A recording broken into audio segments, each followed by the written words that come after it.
Hello students, मैं विशाल गुप्ता आपका teacher. आज मैं आपको class 11 subject accountancy chapter bank reconciliation statement from the book of mister DK Goyal के practical problems 5th and 6th करवाने जा रहा हूं। स्टूडेंट, आज हम इस चैप्टर का 5th एंड 6th क्वेश्चन करेंगे, लेकिन इसके पिछले जो 4 क्वेश्चन है मैं अपनी पिछली 2 वीडियोस में अपलोड कर चुका हूं। आप मेरे चैनल को सब्सक्राइब कर लीजिए और वहां से देख लीजिए, और हाँ, वीडियो को शेयर और लाइक करना ना भूलें। तो चलिए स्टार्ट करते हैं 5th क्वेश्चन। 5th क्वेश्चन क्या कह रहा है कि on comparing the cash book with the passbook of Naman की बुक्स में ये है, और 31 मार्च 2017, तो यहाँ पे मैं लिखूंगा bank reconciliation statement as on 31/3/2017। ठीक है जी। तो उसमें showed a bank balance of rupees 40,960। तो ये क्या है? डेबिट बैलेंस है। Debit balance of cash book ये कितना है? 40,960। तो उसके बाद क्या है? Bank charges. Bank charges ₹100 are not entered in the cash book. तो ये है bank charges are not recorded in cash book. तो वो कितने रुपए के हैं? 100 के। तो इसका मतलब माइनस करने हैं, वो माइनस कर देते हैं कैश बुक से। ठीक है जी। बी क्या है? On 21 March 2017 a debtor paid ₹2,000 into the company's bank in settlement of his account, but no entry was made in the cash book of the company in respect of this. तो इसका मतलब कि एक direct deposit customer ने हमें करवा दिया है। डायरेक्ट डिपॉजिट बाय कस्टमर, वो कैश बुक में रिकॉर्डेड नहीं है, इन द बैंक हुआ ना सीधा, इन द बैंक। तो ये 2000 मैं क्या करूंगा? ऐड कर लूंगा। उसके बाद सी ट्रांजैक्शन क्या कह रही है, मतलब सी एडजस्टमेंट क्या कह रही है जो करनी है? Cheques totally 12,980 were issued by the company and duly recorded in the cash book before 31 March 2017 but had not been presented, पर अभी तक पेमेंट के लिए प्रेजेंट नहीं हुए। तो हम लिखेंगे cheques issued but not presented. Okay ji. तो वो कितने के हैं स्टूडेंट्स?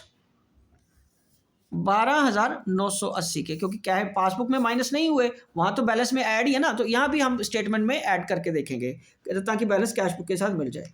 उसके बाद है D, a bill of ₹6900 discounted with the bank is entered in the cash book without recording discount charges of 800। तो बैंक ने ये हमें 800 डिस्काउंटिंग चार्जेस काटे हैं, लेकिन हमें उसका कोई इंफॉर्मेशन नहीं है, या हमने उसको नहीं काटा हुआ। तो यहां कर देते हैं बिल डिस्काउंटिंग चार्जेस। इसका मतलब ये डिस्काउंटिंग चार्जेस हमने डिडक्ट नहीं किए हुए। ठीक है, वो हम कितने हैं? 800 रुपया यहां से माइनस कर देते हैं कैश बुक से। चलिए नेक्स्ट पढ़ते हैं। 3,520 is entered in the cash book as paid into the bank on March 31, 2017 but not entered in the bank until the following day. ठीक है ji. Amount deposited into the bank, तो इसमें का मतलब क्या हुआ? पर अभी तक हमारे खाते में वो नहीं आया। ठीक है जी। तो यहां लिखेंगे अमाउंट, क्योंकि उसने नहीं बताया ना वो चेक है, वो अमाउंट बता रहा है, तो मैं भी अमाउंट ही लिखूंगा, चेक नहीं लिखूंगा। Amount deposited in the bank.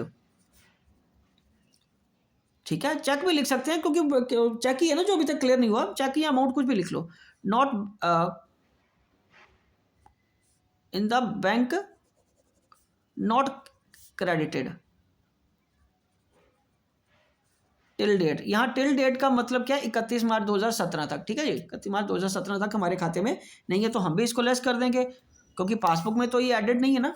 ठीक है। उसके बाद क्या है? No entry has been made in the cash book to record the dishonour of the March 31, 2017 a cheque of ₹650 received from Bhanu. तो भानु ने जो किया है वो है cheque paid into bank for collection but dishonoured by the bank. ठीक है जी, वो बनेंगे 650। ठीक है, बस ये करने थे। Cheque paid into bank for collection but dishonoured, bank में डिसऑनर्ड हो गया, हमने तो ऐड किया हुआ था, लेकिन वो डिसऑनर्ड हो गया, इसलिए हमें वो लेस करना पड़ेगा। तो चलिए अब इसका टोटल करते हैं। ये 3 फिगर्स है इसकी, 40,960, 2,000 और 12,980। उसका टोटल बन जाएगा 55,940। और दूसरी तरफ है 100 रुपया, 800, 900 और 3520 और 650, ये बन जाएगा 5070। यहाँ पे आ जाएगा credit balance. Credit balance as पर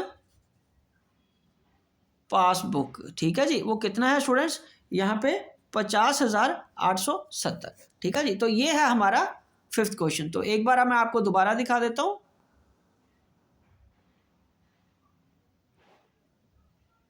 ठीक है जी, चलिए आगे हम करेंगे अब इसका 6th क्वेश्चन। तो ठीक है, ये 5th क्वेश्चन हो गया। अब मैं आपके सामने 6th क्वेश्चन करूंगा। मैं आपको एक बार स्टेटमेंट पढ़ देता हूँ, शुरू कर देता हूँ। हाँ, ये थोड़ा सा स्टेटमेंट है। अब यहाँ से वो बैलेंस चेंज हो रहा है, क्योंकि पहले हम जो कर रहे थे डेबिट बैलेंस कर रहे थे, अब आएगा व्हेन क्रेडिट बैलेंस। तो यहाँ पे अब हालांकि लिखने की जरूरत नहीं है, लेकिन मैं एक बार आपको लिख देता हूँ। व्हेन क्रेडिट बैलेंस मतलब ओवरड्राफ्ट का, overdraft as per cash book, as per cash book की बना। तो यहां से तो अंडरस्टूड है, वो माइनस में आ जाएगा, बाकी सारा क्वेश्चन सेम रहेगा। तो यहां पे 6th क्वेश्चन वो क्या कह रहा है, 6th क्वेश्चन है prepare a bank reconciliation statement from the following it particulars on 30th जून 2016। तो 30th जून का है, तो ये यहां से डेट चेंज कर लेते हैं। ये है 30th जून की, 30th जून 2016, ठीक है स्टूडेंट्स। 30th जून 2016 की स्टेटमेंट है। तो सबसे पहले हम लिखेंगे क्रेडिट बैलेंस। क्रेडिट बैलेंस मतलब overdraft as per cash book, ये है 3600। दूसरा क्या है, चेक्स इशूड। चेक्स इशूड किए हैं हमने, बट वो अभी तक प्रेजेंट नहीं हुए, तो वहां ऐड करने पड़ेंगे चेक्स। स्टूडेंट सारा कुछ वही रहेगा, बस जो इसका ओपनिंग बैलेंस है, जिसको कैश बुक का क्रेडिट बैलेंस या ओवरड्राफ्ट या नेगेटिव बैलेंस बोलेंगे, वो यहाँ माइनस में आएगा। बाकी सारा क्वेश्चन सिमिलर है, बाकी सारी एडजस्टमेंट वैसे ही रहेंगी। Cheques issued to the creditor, creditor but not yet presented 720, इसको ऐड कर लीजिए। और तीसरा क्या है, चेक्स डिपॉजिटेड, ये भी लेस करना पड़ेगा, ये तो नाम से पता चला है। Cheques deposited into bank for collection but not collected by bank till date, ठीक है जी। तो ये तो लेस करने पड़ेंगे, कितने हैं ये, 1540। 4th क्वेश्चन, बैंक चार्जेस, उसमें क्या है, bank charges charged by bank. तो नेचुरली हमारे पास इसकी इंफॉर्मेशन नहीं थी, तो हम इस 20 रुपये को क्या करेंगे, लेस कर देंगे। और 5th पॉइंट क्या है, इंटरेस्ट ऑन ओवरड्राफ्ट, यस ये भी माइनस करना है। इंटरेस्ट ऑन ओवरड्राफ्ट बैंक ने तो चार्ज कर लिया, हमने नहीं किया, कितना बढ़े, 25 रुपये, चलिए ठीक है जी।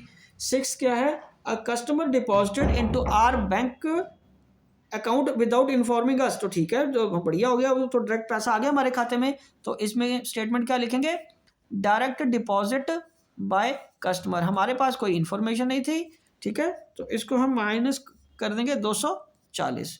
उसके बाद 7th क्वेश्चन क्या है, house tax paid on our behalf but no information was received from bank. तो यहाँ पे लिखेंगे house tax directly paid by the bank. Student statement को जितना सिंपल रखोगे, उस पर उतना आसानी होगी आपको क्वेश्चन समझने में और करने में। फोकस ज़्यादा आपका ये प्लस या माइनस ठीक तरीके से लिखने का होगा है, ठीक है, कि कौन सी आइटम कहाँ आनी है, प्लस में कौन सी आनी है और माइनस में कौन सी आनी है। इसको आप सिंपल वर्ड्स को चूज करके लिखेंगे, ज़्यादा इंग्लिश में टेक्निकल बनाने की ज़रूरत नहीं है, ठीक है जी। तो अब इसका टोटल करिए, 720 और 240, इसका टोटल बन गया 609, 960। और ये 36 है, 1540 है, 20 है, 25 है और 35 है, ये बन जाएगा 5220, 5220, ये देखिए 5220। तो अब ये आ जाएगा डेबिट बैलेंस, क्योंकि नेगेटिव साइड बड़ी है ना। Debit balance overdraft as per passbook, कितना, 4260, ठीक है स्टूडेंट्स, 4260 आ गया, ठीक है जी। तो ये था स्टूडेंट इसका आंसर। मैं एक बार आपको सारा क्वेश्चन दोबारा दिखा देता हूँ। ये देखिए 6 क्वेश्चन, ठीक है जी। स्टेटमेंट सिंपल से सिंपल लिखने की कोशिश कीजिए, फोकस आपका प्लस या माइनस किस तरफ जाना है उस पर होना चाहिए ऑलवेज, ठीक है जी। तो स्टूडेंट्स इसी के साथ ये क्वेश्चन भी कंप्लीट हो रहा है और ये दोनों क्वेश्चन मैंने कर दिए 5th एंड 6th और ये वीडियो भी कंक्लूड कर रहा हूँ। बाकी क्वेश्चंस के लिए आप मेरी अगली वीडियोस देखते रहिए। ओके जी, डन।